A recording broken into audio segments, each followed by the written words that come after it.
Siap, beri salam. Assalamualaikum warahmatullahi wabarakatuh. Waalaikumsalam warahmatullahi wabarakatuh. Silakan kembali anak-anak. Ya, halo, apa kabar semuanya? Baik. Sudah sarapan? Sudah. Selanjutnya sebelum Bapak mulai, Bapak mau periksa kerapian kalian dan kesiapan kalian dalam pembelajaran pada pagi hari ini. Silakan semua berdiri. Oke, silakan rapikan, rambut sudah rapi. Ya, silakan perhatikan di bawah meja kalian, di bawah kursi kalian. Kalau ada sampah dan kotoran, tolong diangkut dan diatur. Silakan kalian periksa dulu buku paket, buku tulis, buku LKS. Ya. Selanjutnya Bapak absen dulu, Bapak cek kehadiran kalian. Agnes, Hadir. Afin, Hadir. Il, Mukmila, Hadir. Natalia. Hadir. Sebelum kita mulai proses pembelajaran, silakan kita berdoa dulu, dipimpin oleh peserta didik yang datang paling pertama tadi pagi. Siapa? Silakan. Baik, sebelum kita memulai pelajaran pada pagi hari ini, marilah kita berdoa menurut agama dan keyakinan kita masing-masing. Berdoa selesai. Di minggu-minggu kemarin dan pertemuan sebelumnya, kita awali dengan menyanyikan lagu nasional. Silakan berdiri.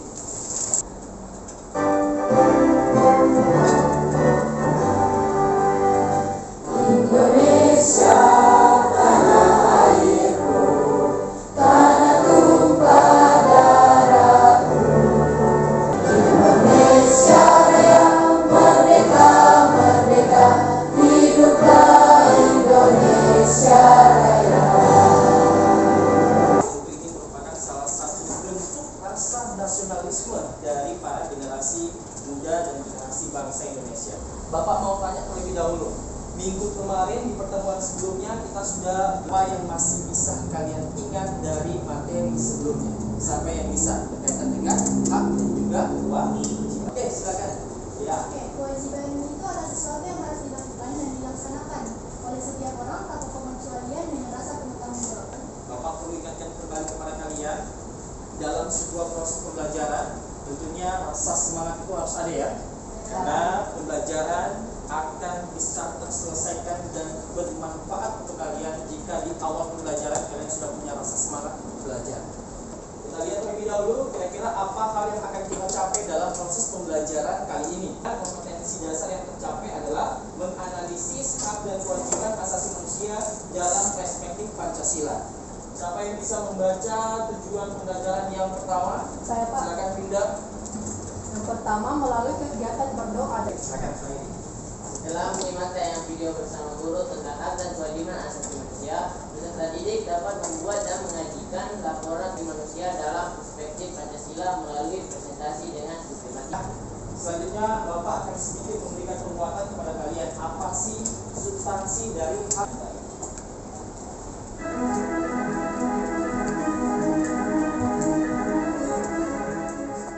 Tentang harmonisasi hak asasi dan kewajiban asasi manusia dalam perspektif Pancasila. Tepatnya di bagian kedua, yaitu substansi hak asasi manusia dalam Pancasila. Bersifat universal. Bersifat universal berarti hak asasi manusia berlaku untuk setiap orang tanpa membedakan status, suku bangsa, gender, atau perbedaan lainnya. Meskipun begitu, karakteristik penegakan hak asasi manusia berbeda antara Pancasila menjamin hak asasi manusia melalui nilai-nilai yang terkandung di dalamnya. Undang-Undang Nomor 12 Tahun 2005 tentang Kovenant Internasional Hak-Hak Ekonomi Sosial. Ini sebelum Bapak jelaskan. Ada bisa? Oke, Divya silakan. Jadi setelah mengumpul yang pertama nilai ideal, terus atau nilai dasar, terus yang kedua nilai instrumental, dan yang ketiga itu nilai praksis Pancasila. Oke, betul sekali. Tepuk tangan untuk Divya. Akan penjabaran implementasi sikap yang harus kita jiwai ke dalam masyarakat. Kira-kira bentuk implementasinya hak dan kewajiban ini. Selanjutnya, di sini kalian sudah lihat ada tayangan gambar. Apa yang kalian pahami dari gambar ini? Kira-kira siapa yang bisa memberikan sedikit komentar berkaitan dengan gambar ini. Ada yang bisa? Oke, kita silakan kita. Jadi terima kasih atas kesempatan. Jelas saya rasa kita semua lihat bahwa dalam gambar itu terjadi yang namanya pelanggaran lalu lintas. Seperti itu ada pengendara motor tidak menggunakan helm dan sebagainya. Nah, hubungannya itu dengan harmonisasi hak dan kewajiban asasi manusia adalah dalam konteks warga negara. Kita sebagai warga negara keseluruhan itu ini dapat mencerminkan adanya ketidakseimbangan antara hak dan kewajiban asasi manusia sebagai warga negara. Terima kasih. Oke, luar biasa. Kita tepuk tangan. Dan apa sih kewajiban dia di kehidupan bermasyarakat, termasuk pada saat dia diberikan kesempatan untuk mendapatkan haknya, yaitu hak milik pribadi untuk mendapatkan sebuah kendaraan bermotor. Dan selanjutnya ada kewajibannya untuk mengendarai motor ini, ada hal-hal atau kode etik yang harus dia. Undang-Undang 39 tahun 1999 ini adalah bentuk dari nilai instrumental. Jadi tadi Bapak sampaikan bukan hanya sekedar undang-undang dasar, tetapi segala peraturan perundang-undangan yang mengatur kebijakan berkaitan dengan hak dan kewajiban adalah nilai instrumental perspektif Pancasila. Itu sesuai dengan rumusan pasal 28A. Setiap orang berhak untuk hidup serta berhak untuk mempertahankan hidup dan kehidupannya. Artinya ini pemberian dari Tuhan yang Maha. Oke, selanjutnya anak-anak sekalian, kita akan melakukan sebuah diskusi dalam bentuk berkelompok. Dan ada 4 kelompok, kelompok 1, 2, 3, dan 4. Kelompok 1, Wika, Royen, Biora. Ini kelompok 1, tolong diperhatikan. Sebentar nanti kalian gabung bersama ya. Silakan kalian duduk berdasarkan kelompok kalian.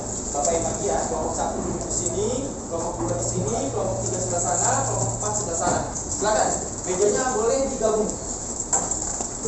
Kelompok 1, kelompok 2, kelompok 3, dan kelompok 4. Sudah ada ya? Mana kelompok 1 ini ya? Ini LKPD-nya. Silakan kalian isi. Kelompok 2 masih di sini. Kelompok 4. Nilai instrumental dan nilai praksis pada nilai-nilai Pancasila berdasarkan gambar yang akan Bapak sajikan. Masing-masing kelompok silakan memilih kasus 1 atau kasus 2. Coba diskusikan, silakan kalian memilih kasus 1, kasus 2. Kelompok 1 memilih kasus mana? Kasus 1. Oke, kelompok 1 sudah memilih kasus 1. Dari pengisian LKPD ini, di bagian bawahnya ada beberapa instrumen yang harus kalian tulis, yang harus kalian capai dan terjadi dari kasus 1 dan kasus 2. Sama halnya juga dengan nilai praksisnya. Kira-kira yang seharusnya dilakukan sebagai seorang masyarakat dalam mengimplementasikan nilai praksis itu harus seperti apa? Kami silakan kalian kerjakan sampai dengan waktu yang Bapak tentukan. Silakan diskusikan. Mulai mengisi.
Oke, boleh.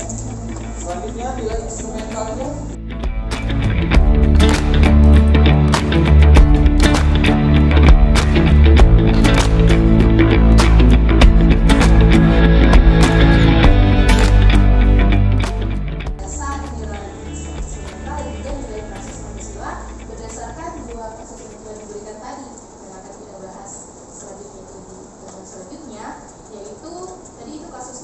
Baik anak-anak sekalian, Demikian pertemuan kali ini. Kita akan berjumpa di pertemuan selanjutnya dengan materi yang sama, akan tetapi kalian akan menyajikan, mempresentasikan hasil diskusi kalian melalui PowerPoint yang sudah kalian buat. Ini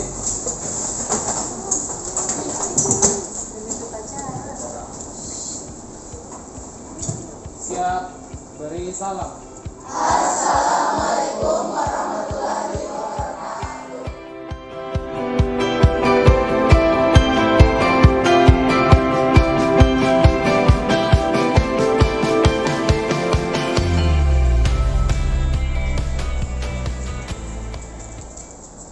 Berdiri.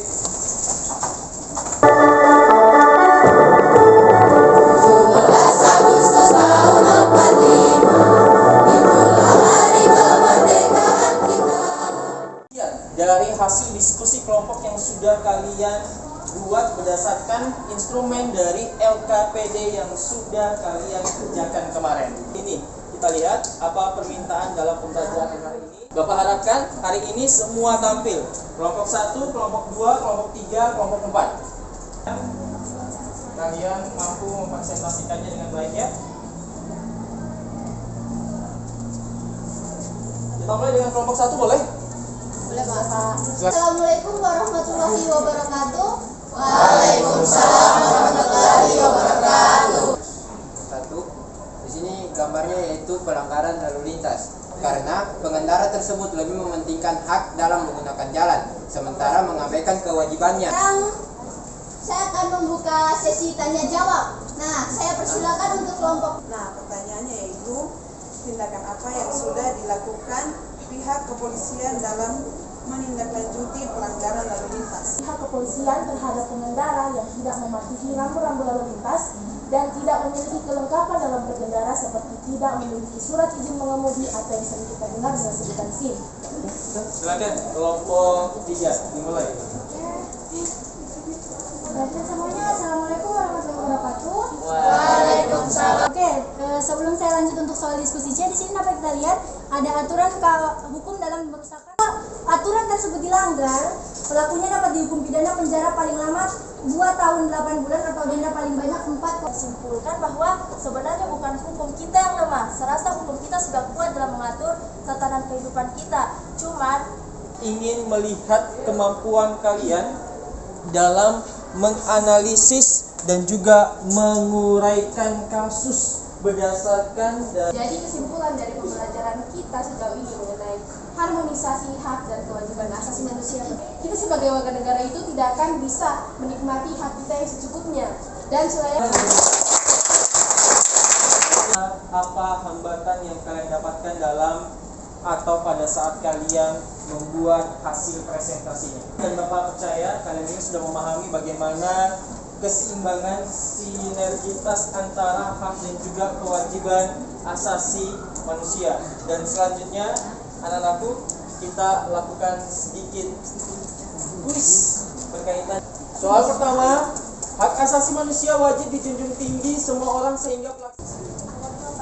Oke, nomor 2, Bapak lanjut ya. Selanjutnya nomor 3, jika Anda melihat anak-anak jalanan dan melakukan pekerjaan-pekerjaan yang seharusnya dilakukan. Setelah ini, setelah Bapak tutup, kalian silakan kumpul tugas kalian. Sebelum kita tutup pembelajaran kali ini, siapa yang bisa teman-teman, sebelum kita pulang, marilah kita berdoa. disiapkan? Berdiri. Siap.